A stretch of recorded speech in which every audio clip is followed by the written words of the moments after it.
السلام عليكم ورحمة الله وبركاته. ازيكم يا حبايب، عاملين ايه؟ اهلا بيكم في فيديو جديد من قناة كوكتيل الهوانم.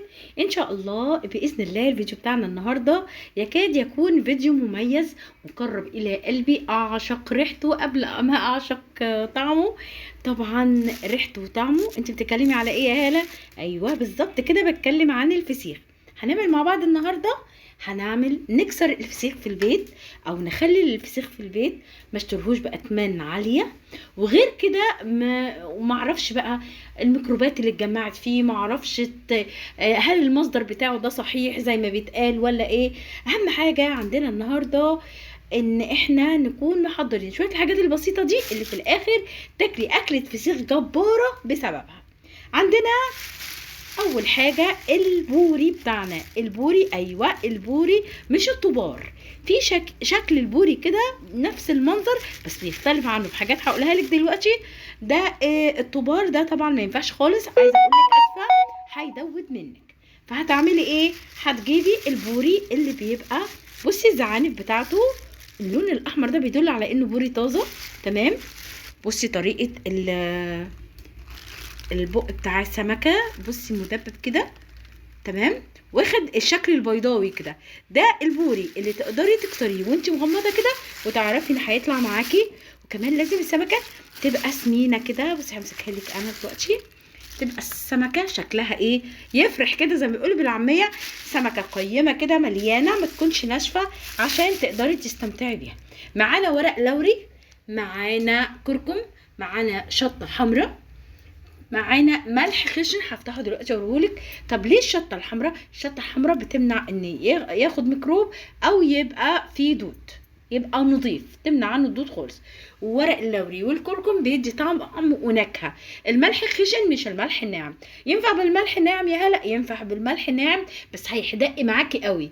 طب الفرق بين الملح الناعم والملح الخشن ان الملح الخشن بياخد الفسيخ، بياخد السمك، بياخد المقدار اللي عايزه بس، وبيطرد بقيه الملح الخشن زي ما هو، فبيبقى الطعم بتاعه معتدل. اول حاجه خالص خالص خالص هنسمي ونصلي على رسول الله واروح على الحوض اغسل البوري بتاعنا ده كويس. طب اهم حاجه في الغسيل هي ايه؟ هقول لك اهوت. شايفه الخياشيم دي؟ ايوه الخياشيم دي انا عايزه انضفها جدا جدا جدا. وبعد ما اغسله احطه على المصفى واقول لكم يلا هنكمل ونعمل ايه. خطوات سهله وبسيطه، بس اوعي تنسيني بعلامه الاكسبلور عشان يوصلك كل جديد من قناه كوكتيل الهوانم. ولايك وشير بقى وخليكم معايا لاخر الفيديو. بصي بقى، انا حبيت اوريكي وانا بغسل. اهم حاجه الخياشيم دي، عايزه كل الطينه بتبقى مجمع للطين بقى والميكروبات كلها في السمكه من هنا. تمام. بتغسليها كويس قوي وخلي الحنفيه شغاله كده عشان تنزل كل اي ميكروب او اي طينه اي حاجه. عايزه بقى لونها احمر خالص وردي كده عشان مش دي ما تجمعليش اي دود ولا اي حاجه. تمام. دلوقتي احنا بعد ما غسلناه كويس جبت مصفى حطيتها على طبق او على بوله زي ما انتم شايفين كده. وقفته بالمقلوب زي ما انتم شايفين البق بتاعه لتحت كده. في ناس بتحط مناديل، لا انا حاطه المصفى، عارفه عيونها واسعه، حطاها تحتها طبق عشان ما يبقاش في دم ولا حاجه تيجي على الكوانتر بتاعي.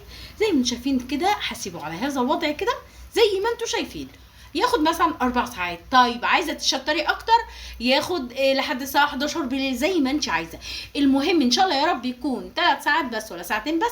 المهم ان الفسيخ بتاعك يبقى ناشف جدا جدا جدا، وتاكدتي ان مفيش ولا نوع الدم لسه سايبه لسه جواه، عشان الدم ده بيعمل ريحه مش كويسه. فانا عايزاه يبقى زي ما انتوا شايفين كده الوضع اللي انتوا شايفينه ده. هسيب السمك بتاعي، هجيب بقى شاشه نظيفه كده وهغطيه. تمام.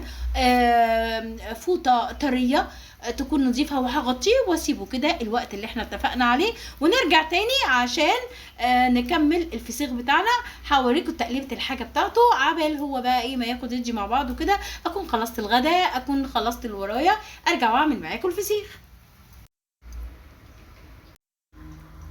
دلوقتي غطيناه كده، هسيبه بقى زي ما احنا اتفقنا حوالي 4 ساعات او 5 ساعات وارجع عشان اكمله. المهم يبقى متاكده ان هو في مكان محدش وهو معدي كده هيعريه هيوقعه، لا في مكان امن زي ما بيقولوا. تمام. يلا بينا نشوف الحشو بتاعه. زي ما احنا شايفين دلوقتي ادي بقى الملح الخشن ومعلقتين الشطه ومعلقتين الكركم. بصي الملح خشن ازاي. الملح الخشن زي ما احنا قلنا يخليه ابدا ابدا ما يبقاش ايه، يبقى حادق قوي، لان الملح الناعم بيدوب فهيخلي الكم والطعم كله مالح. لكن هنا هياخد الكم بتاعه السمك وهينطر الباقي. عفوا. كمان معانا ورق اللوري، مسكت الواحده كسرتها كده تمام زي ما احنا شايفين، وهقلبه تقليبه كويسه كده تمام. ونستنى السمك بتاعنا، وكمان تكوني مجهزه الاكياس بتاعه المطبخ بتاعه التلاجة بتاعه حفظ الطعام، وكمان اكياس السمره الكبيره ديت بتاعه اسفه ممكن تستخدميها للباسكت في المطبخ. لكن انت بتعملي اول حاجه بيبقى عندنا الاكياس البيضه دي بتحفظي بيها، لان الاكياس السوداء غير امنه تماما تماما. اوعي تحطي في الكيس الاسود على طول، الفسيخ بتاعك هيعفن ويدود يبقى وحش جدا.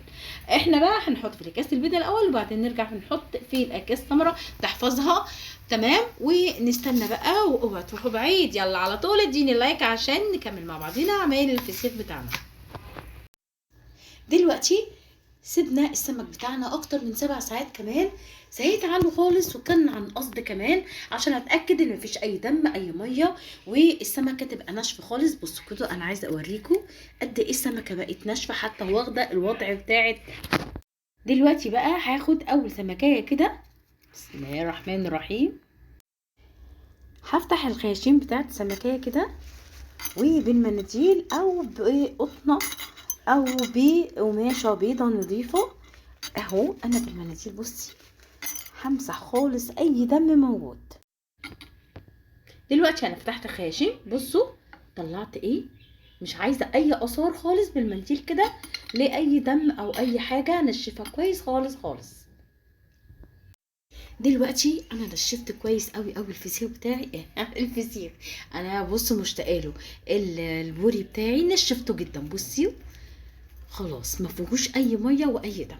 دلوقتي عامل خطوه مهمه قوي قوي قوي تخلي الفسيخ بتاعتك لما تفتحيها يبقى عارفه تبقى مزبده كده بالعاميه، وتبقى ولا اروع ولا احلى من كده. بصي بقى انا هعمل ايه، همسك البرايه بتاعتي بالمنظر ده كده.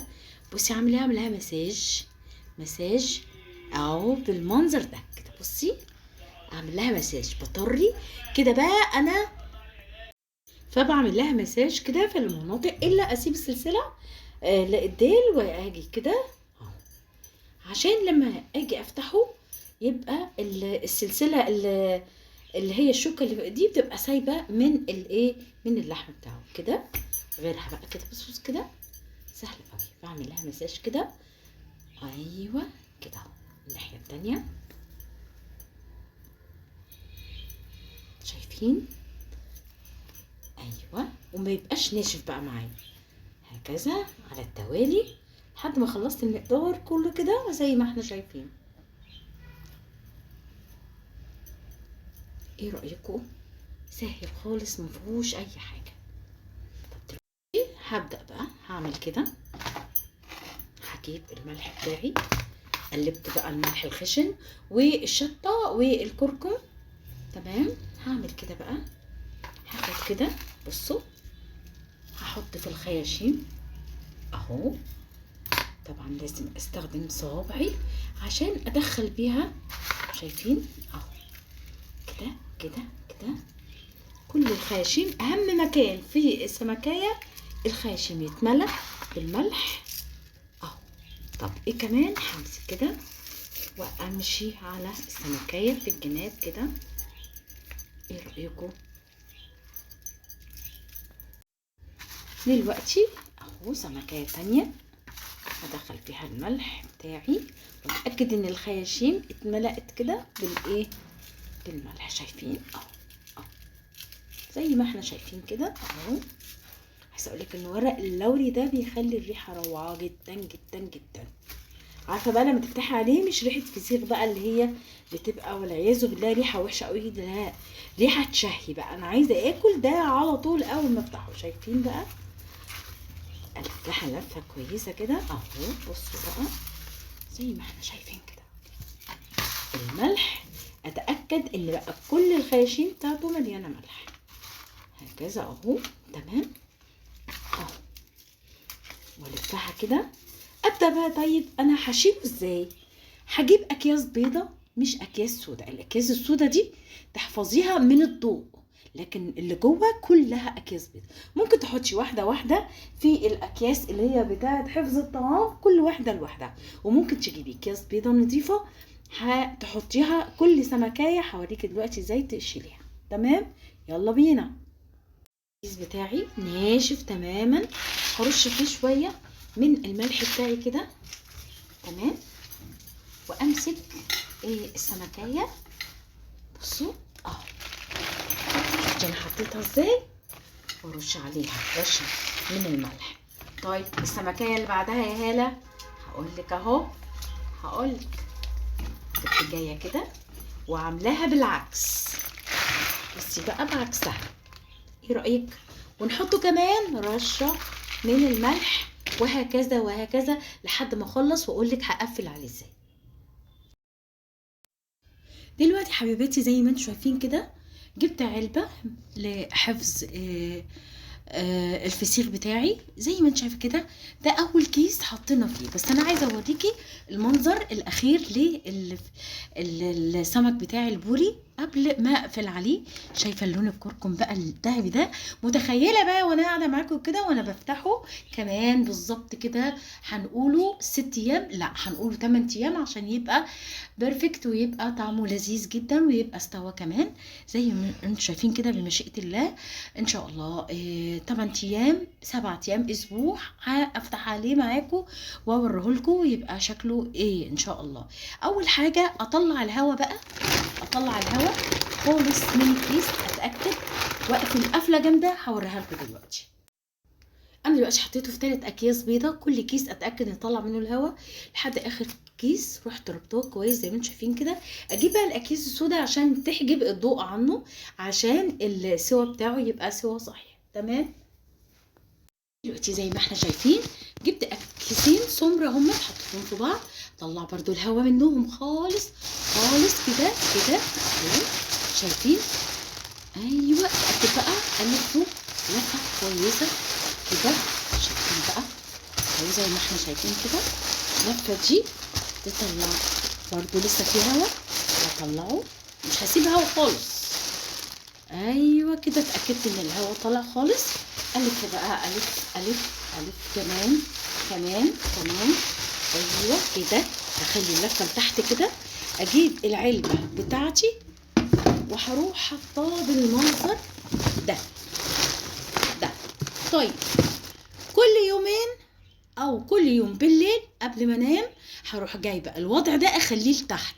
ليه بقى؟ عشان الميه بتاعته اللي بتنزل منه التحديقه بتاعته تتغلغل بقى من فوق وتحت والجناب وكله كله شرق وغرب، عشان خاطر يبقى كله السوا بتاعه واحد خالص كده. وبكده يبقى خلصت الفسيخ بتاعنا، لكن هنفتح عليه مع بعضينا ان شاء الله. انتظروا عشان لما نفتح على الفسيخ بتاعنا يبقى الفسيخ بتاعنا رائع جدا جدا. لو كان الفيديو عجبك اوعي تنسيني باللايك والشير وسبسكرايب عشان يوصلك كل جديد من قناة كوكتيل هوانم. كنت سعيدة معاكم في تخليل الفسيخ، وان شاء الله ان شاء الله نفتح عليه مع بعضينا سوا بإذن الله.